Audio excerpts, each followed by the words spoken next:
nebulas, asteroids, and meteors falling out of the sky, exploding on impact, melting sand and minerals into glass, and vaporizing anything in proximity,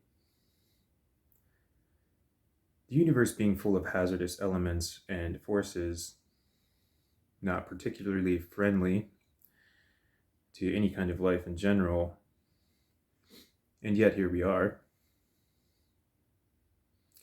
A sort of stability being found within the ensuing chaos at present, a stability slowly condensing into a flat line, Apophis being the worm or a demon of the darkness that must be fought against every day.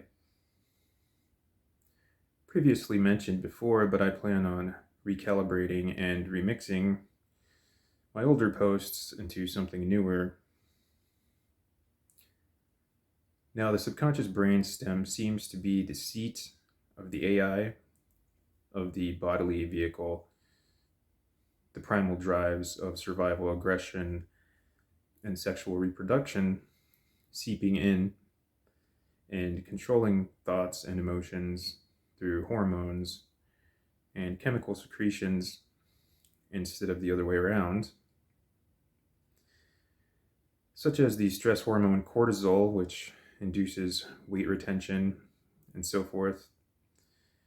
Cortisol being triggered by a number of different factors, such as the restriction of oxygen intake, sitting for long periods of time, for example, bombardments of information and text, worrying, and fear. Yet the higher brain functions are augmented by the unknown, conflict, struggle, and pain,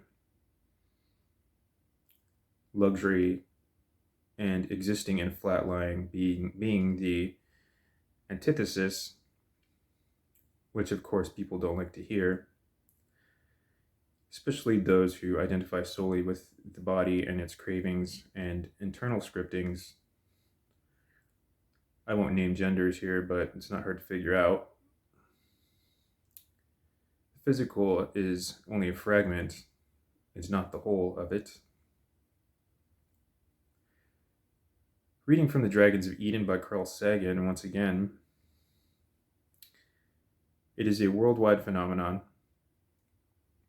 Is it only an accident that the common human sounds commanding or attracting attention seem strangely imitative of the hissing of reptiles?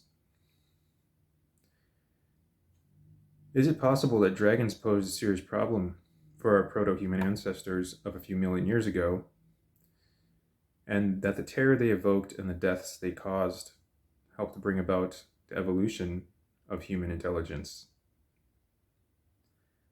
Or does the metaphor of the serpent refer to the use of the aggressive and ritualistic reptilian component of our brain and further evolution of the neocortex?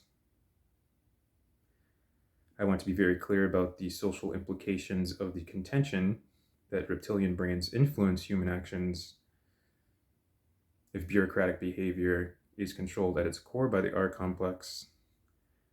Does this mean that there is no hope for the human future? And to this I say, hell no.